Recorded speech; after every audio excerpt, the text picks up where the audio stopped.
Hey my friends, how you doing? Today I'm going to show you 10 things you should know about layers in Affinity Photo. My name is Olivio, I'm a professional designer from Vienna, Austria, and I want to thank all of my patrons who support me and make these videos possible. Thank you very much. Let's get started. So this video is based on a lot of questions I get on YouTube and on other social media pages about the basic functions of layers, but there's also some interesting stuff in here even if you're a little bit more advanced. So look through the video and see if there's some cool stuff in there. So the most basic thing to clarify is how layers work, and you can imagine them basically as glass sheets with some content on them, and you look from them from the most highest layer to the lowest layer downwards, as you can see here with these layers on top of each other. So if this is the direction in which we are looking right now, we would only see the yellow layer. But if we would reduce the opacity of that yellow layer, whoops, that was the arrow layer, there we go, you can also see the red layer. And if you would reduce the opacity of the red layer, you can also see the blue layer beneath that. So this is how they work from the top to the bottom. They affect each other. The same goes for layer effects, and there is something important to notice here. For example, let's create an adjustment layer for recolor, and you can see that everything that is below that adjustment layer will be recolored in that color. Unless, and that is the important part about that, if you make it a child of one of those layers, because then it only affects that single layer. So let's click and drag it onto the yellow layer, and you can see that now the other layers have their original color again, while the yellow layer can be adjusted in its color by this recolor adjustment. So this is important to understand about the hierarchy of layers and also how they interact with each other. Okay, so let's delete all of these and go to another important thing that you should know about layers, and that is your canvas, your starting background. When you open the file and there's nothing in it, you can see on the right side where we have an overview of our layers that there right now is nothing in there, but still the background is important because it influences how you can export the picture, so how you can create your final result of the image. And right now you can see that the background of my image, of my canvas, looks like a checkerboard, and this means that it is transparent. And transparency is important. For example, if you want to do something for your website and you create a logo, but you want not the background to be visible, but to have the logo sit on top of another picture layer on your website, for example, it should be transparent. So there you need this checkerboard background. How do you get that?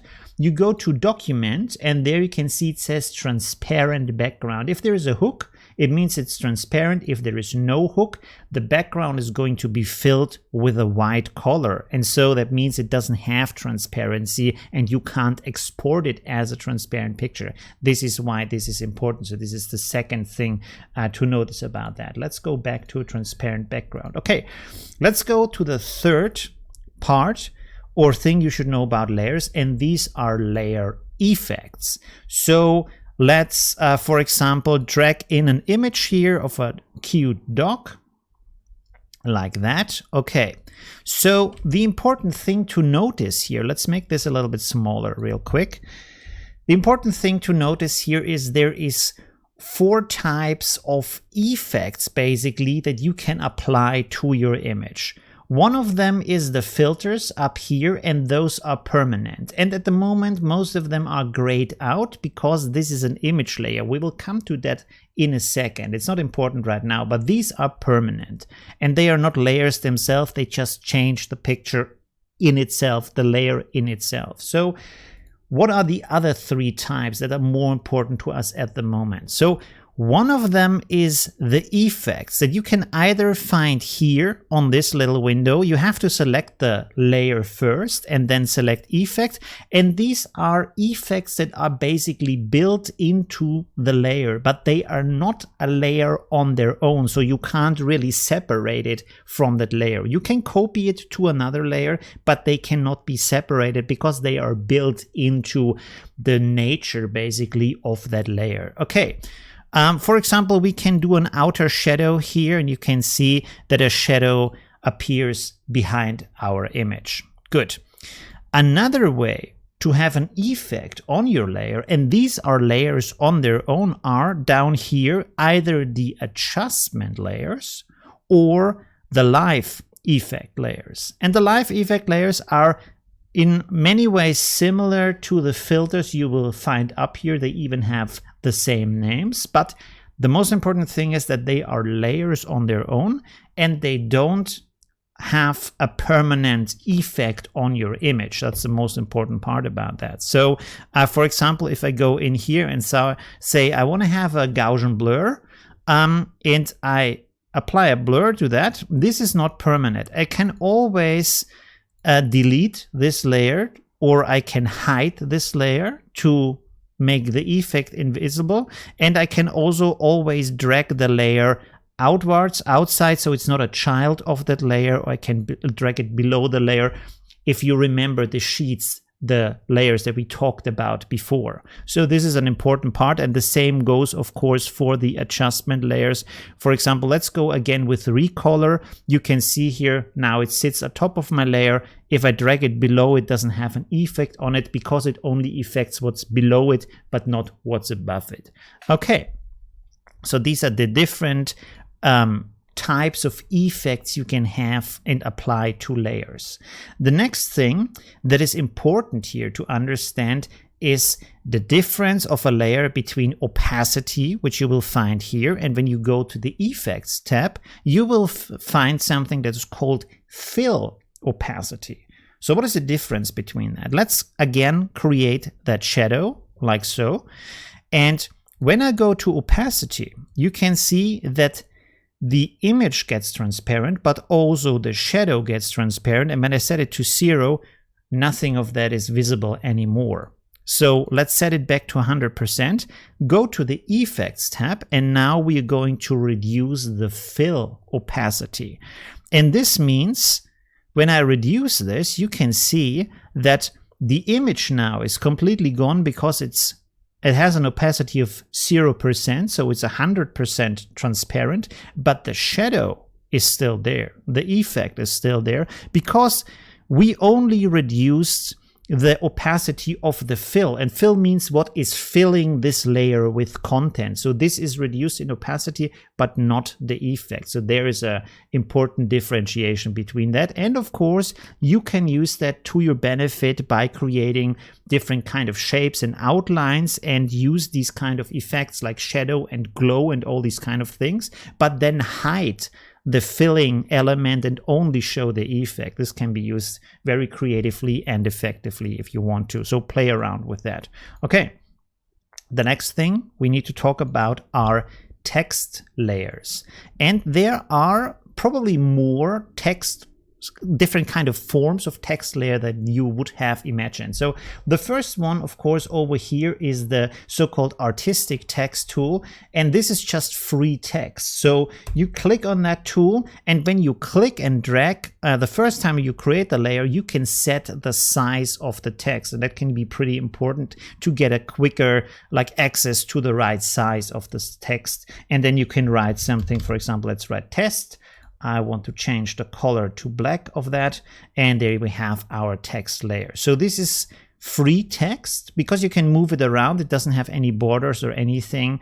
As much text as you write, it will just flow into one endless line, and you have to use your enter key to break the line. Okay, the next way to create a text is when you click and hold down here, you will see the frame text tool, and this will create a frame And you can fill the frame with text. You can, by the way, also fill it with demo text by right-clicking into the frame and select Insert Filler Text. As you can see here now, we have a filler text. It's just like some text that doesn't mean anything, but it gives you a text that fills this kind of space. And you can see when I resize the shape, it will always follow the shape of this rectangle that is my text frame. Okay, but we have more options still. And another option that's pretty interesting and artistic and playful is that you can have shape texts. So the cool thing here is with your shape tool, you can, for example, select, let's go with this speech bubble here. So here we have a speech bubble. I'm gonna change the fill color to, let's change it to something we can see a little bit better, like pink. Okay, cool. So now what I can do is I can right click on that and say convert to text frame. And then every kind of text I will fill there will follow the form like it is a container.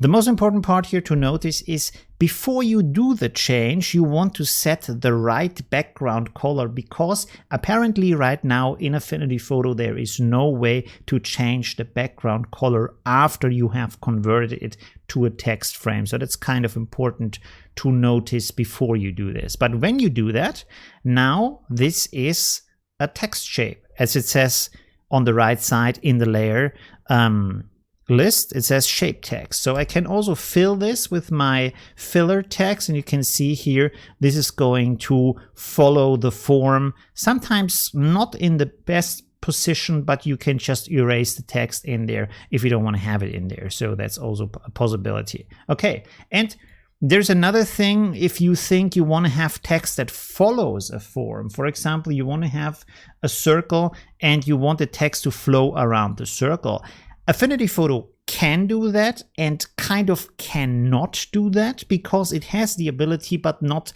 accessible in Affinity Photo. You have to switch over to Affinity Designer to do that. So let's do that real quick. We go over to Affinity Designer here. Whoops, I already created that. So we create a shape like a circle, for example, and then we use our text tool, and when you hover next to the line of your shape, you can click and this will create a text here. Let's make the text a little bit bigger, like this. And again, we write test text like that, and you can see it follows the form.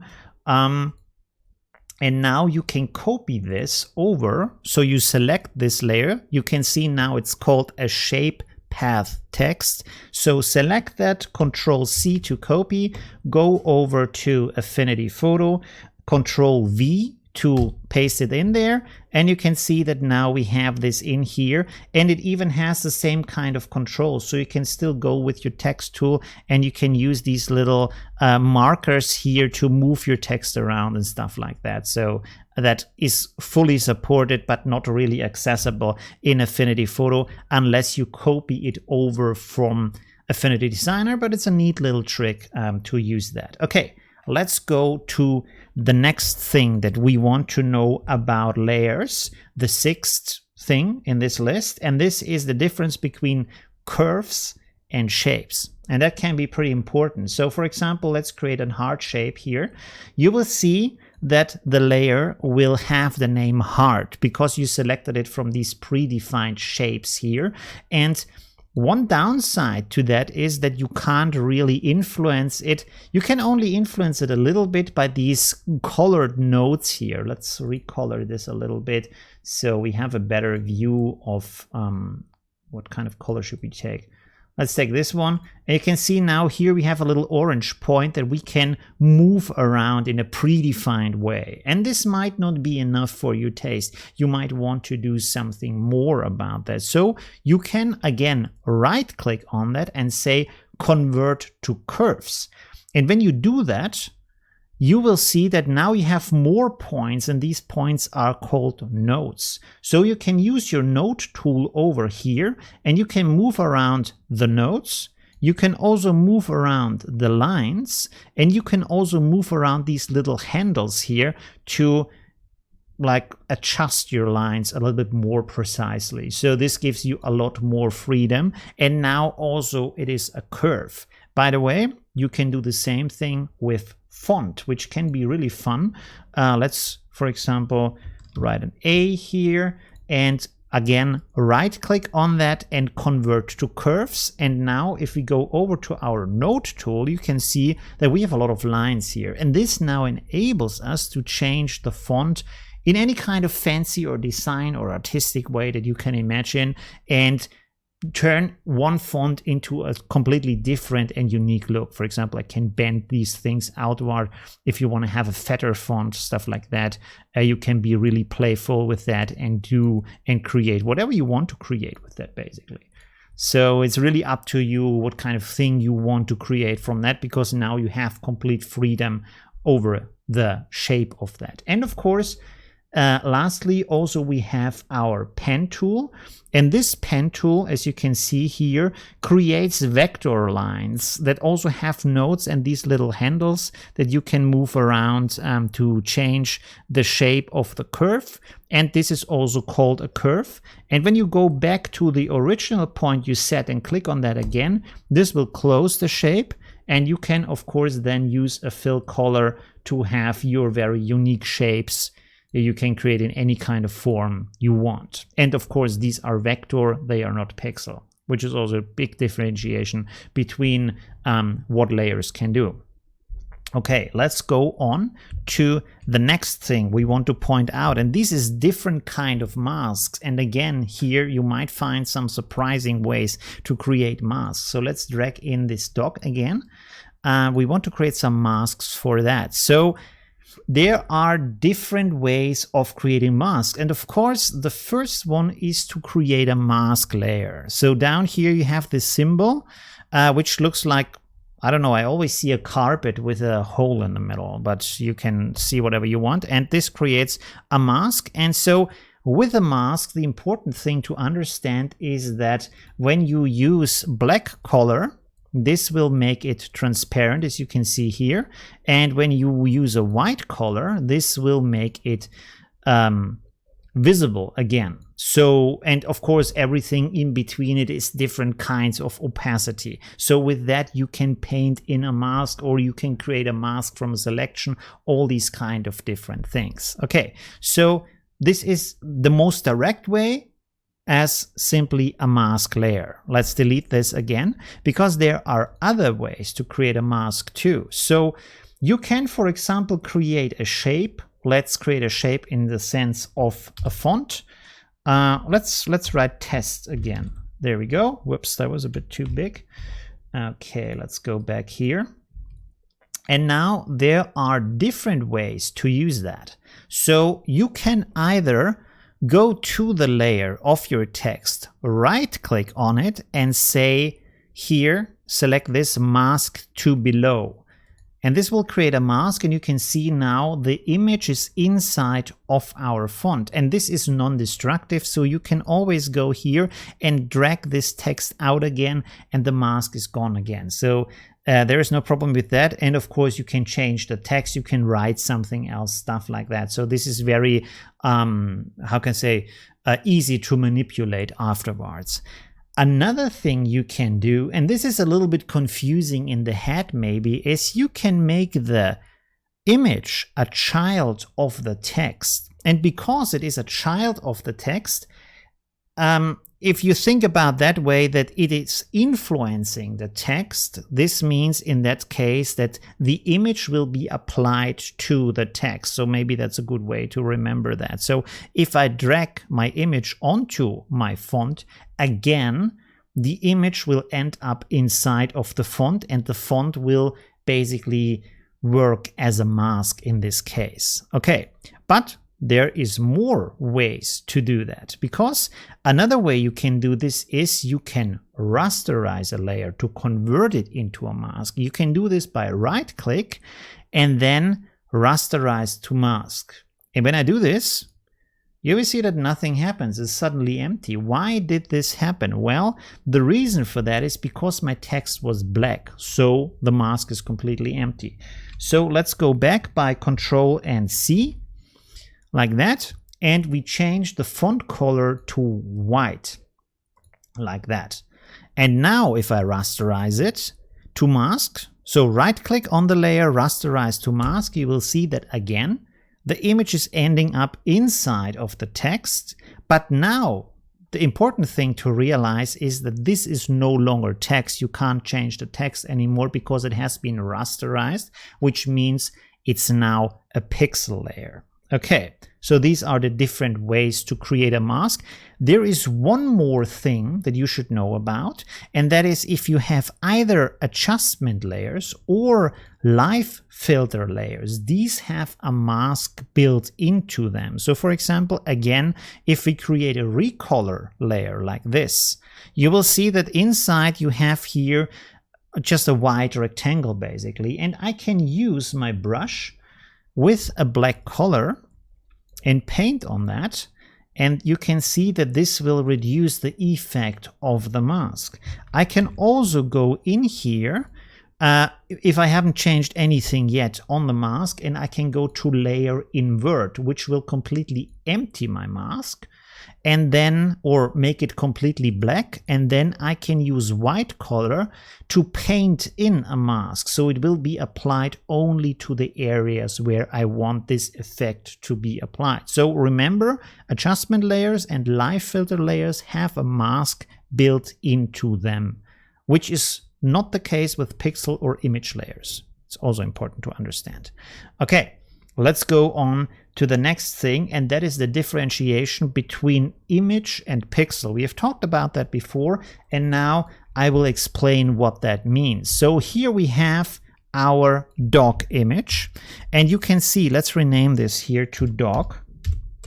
You can see right now in the bracket it says image, and this means that it retains the original resolution that it had when you imported it into your document and onto your canvas. So no matter how small or big I make this, this will always have the original resolution. The important thing about that is, for example, if I make this really small and then I duplicate it and then I rasterize it with this size, it will be rasterized in the size it has right now. So now if I select both of the layers and make them big again, you will see that one of them is very pixelated, and this is the pixel layer, while the other one still retains the original resolution, which is still high resolution in this case because I imported a high resolution image. So this is also an important thing to understand about that.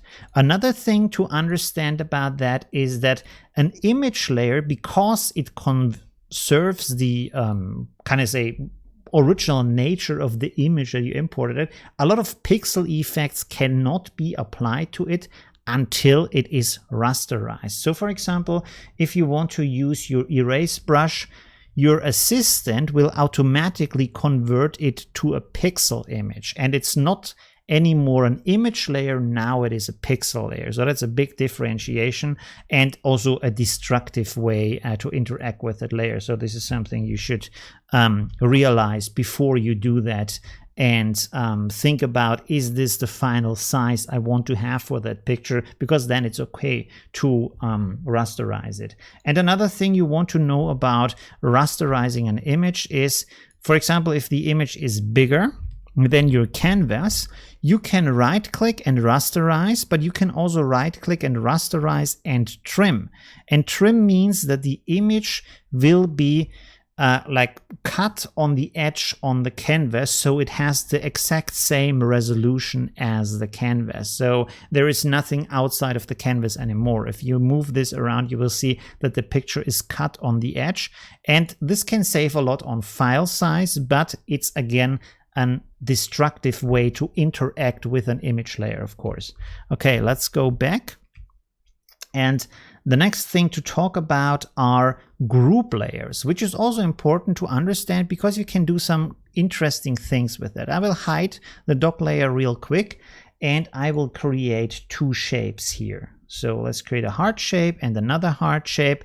And one of the important things to notice here is I can, like I said before, create an outer shadow with my effect tab for this individual layer. But what I can also do is I can group these layers together. So you select all of them.